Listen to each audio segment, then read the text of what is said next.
Hey guys, this is HD. Yeah, sometimes we have a little bit of a mix-up here in the studio. It's just so hot in here right now, man, cats. It's boiling hot.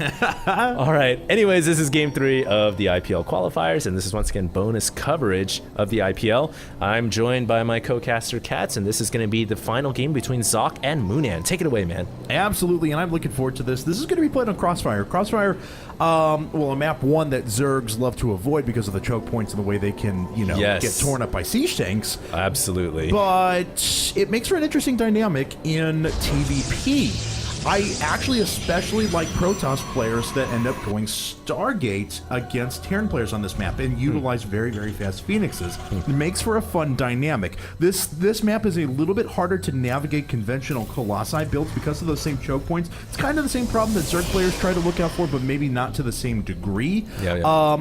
So I expect some pretty heavy gateway play out of Zaka. Back on the Terran side of things, though, mech is actually pretty viable, especially like Blue Flame Hellion drops into tank play, things like that, is pretty good for a Terran player on this map.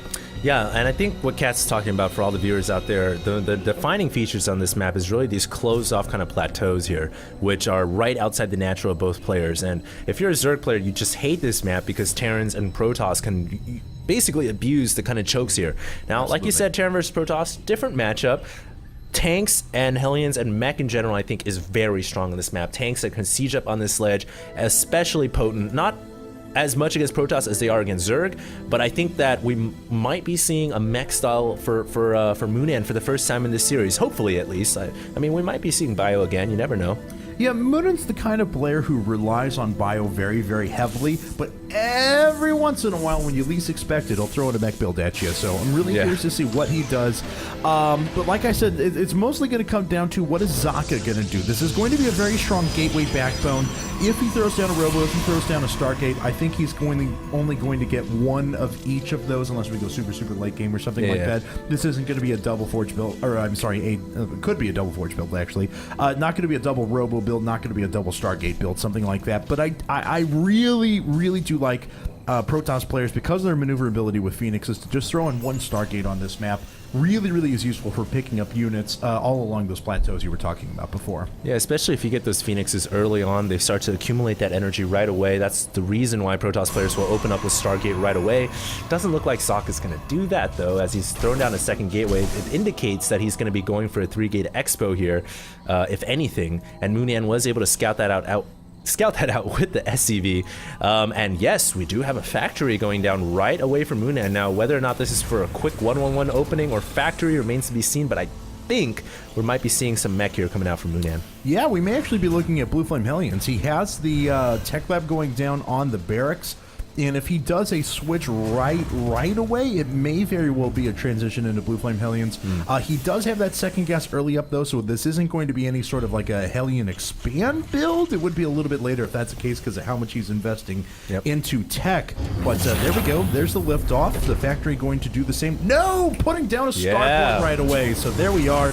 Starport on the tech lab. We are going to see some high-tech air units. Yeah, that's why he was getting all that gas, because typically when a Terran player goes for those factories, they get the expansion afterwards, and it was kind of peculiar. Why was he accumulating so much gas? He's going for a starport, and I think he's going to be open up with some Banshees here, and he's going to try to do some early air damage to Zaka, and Zaka doesn't look like he's got a robotics facility coming down. In fact, what is he doing? He's got pylons placed around the map. It almost looks like he's going to be very aggressive here. His warp gate is finished, but he's not transforming his gateways into warp gates. Finally doing that. He's got 600 minerals at the moment. This is really, really weird. He's going to try to strike Moonan, but Moonan's got a bunker here, and his Banshee is going to be out within the minute. 2-gate expand coming out for Zaka now. He is dropping down his Nexus. Let's see how many gateways he puts down before he decides to go into Robo. That's going to be pretty telling of what he does from here on out. Tries to poke in, not going to be able to do so. Now, he does, importantly, see the bunker that's up. Sees a bunker, he doesn't see an expansion down. So he knows that there's either a base that's being constructed inside of Moonan's main, which there isn't. We know that. Or there's super, super high tech that's coming out. And that's exactly what's happening. We do have a Banshee tank build here for the time being. Eventually, he'll swap the barracks and the starport whenever he decides that the Banshees aren't being as effective as he would like, and he'll go into some upgrades for his bio. But I don't know. I mean, Banshees can be powerful here. but because of just how long this map is and how long they have to move to just get into position, they're pretty easily neutralized, and it does look like there's a robo coming up. Yeah, and Zaka here with a well-placed Stalker is going to be able to scout that Banshee out. Now, of course, Banshees are actually stronger than the Stalker. They can pick them off 1 versus 1, but I think the sacrifice of that Stalker was well worth it because now Zaka is well aware. If he wasn't before, he knows that it is a Banshee opening from the Terran player, and he knows exactly what is up, and he's got an Observer immediately coming out just in case the Banshee does indeed have Club, but it doesn't. So the Observer is just going to be nice to have anyways for scouting purposes.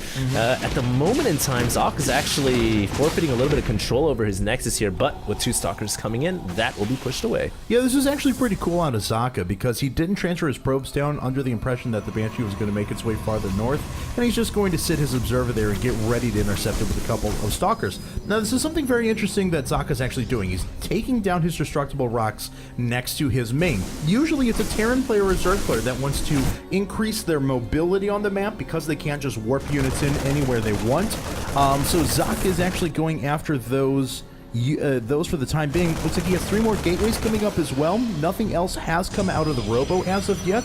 If he drops down a fort here, this could actually be an extremely powerful gateway push. Really curious to see how he follows this up. Yeah, absolutely. Now, Moonan is moving out with he has Raven in conjunction with his army. Nice little mixture here.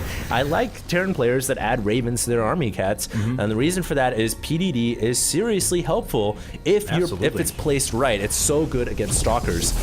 So we'll see. It's going to come down to Moonan's timing and his micro once again. And I love how he's got tanks here. These tanks, once they're positioned on this ledge above, are going to be so good. And he's laying down bunkers as well for his Marines. This is a brilliant attack here. Zaka may not be prepared for this. In fact, he has 5 warp gates, but no Immortals out, and he needs Immortals in order to break this tank line. He's actually going to walk up here, and the PDD prevents all the Stalkers from shooting. Moonan here in a great position. His tank's able to push back the Stalkers and the Sentries, and the Marines survive. It looks like one of the tanks may have went down there. I don't know what that was all about. Yeah, absolutely, and Moonan is in a really nice position to continue this push as well. Loads up the bunker there, and all he's got to do is take his tank reinforcements and walk them down a tiny little bit at a time.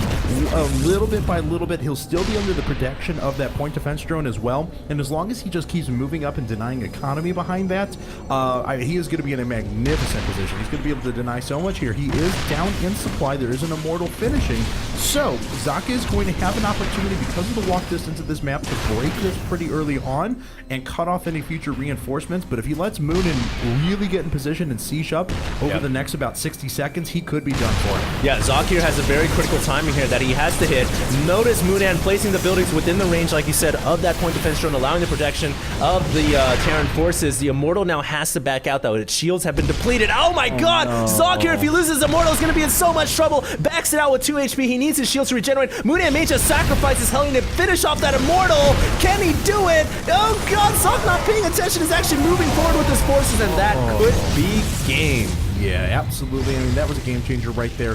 Zaka, he just sat that back for a little bit, made a coordinated attack with another weapon of probably Zealots just to buffer some damage. Would have been in a fine position, but there are so many Marines around now. Those Marines cleaning up all those units. The Stalker's going to go down because they are clumped up. That tank has to feel like a hero at the moment. Has done so much damage. 6 kills to his credit. Moonan is in a very comfortable position. It's just a corporal, man. There's no hero units here in StarCraft 2.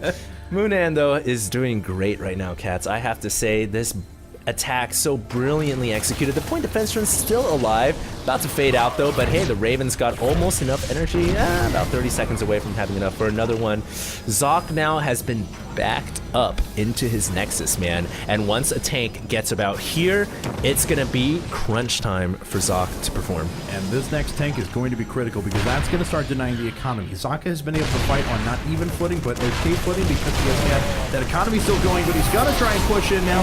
One tank manages to go down. There still are 2 tanks firing from the high ground, though, and there's just no possible way that Zaka can just attack into that. He's going to try right now. This first Immortal's going to fall immediately. The second Immortal's going to go down after that. There's the rest of the forces for Zaka. that's going to be very difficult for him to recover from. Yeah, Zaka, that was pretty much, I think, his last attack, his last just ditch effort. He had 2 Immortals in his army, and he was trying to walk up that ramp, but that bunker and the auto turret down below were constantly firing. Those little pellets are what really damaged the Immortals' hardened shields. Everything else is completely deflected, but those Immortals were leading the charge into too many small focus fires, and that ended up doing all the damage that needed to be done. Now, more Banshees are coming out from Moonan, more forces are walking away across the map. We were talking about this position before, how it's so beautiful for tanks.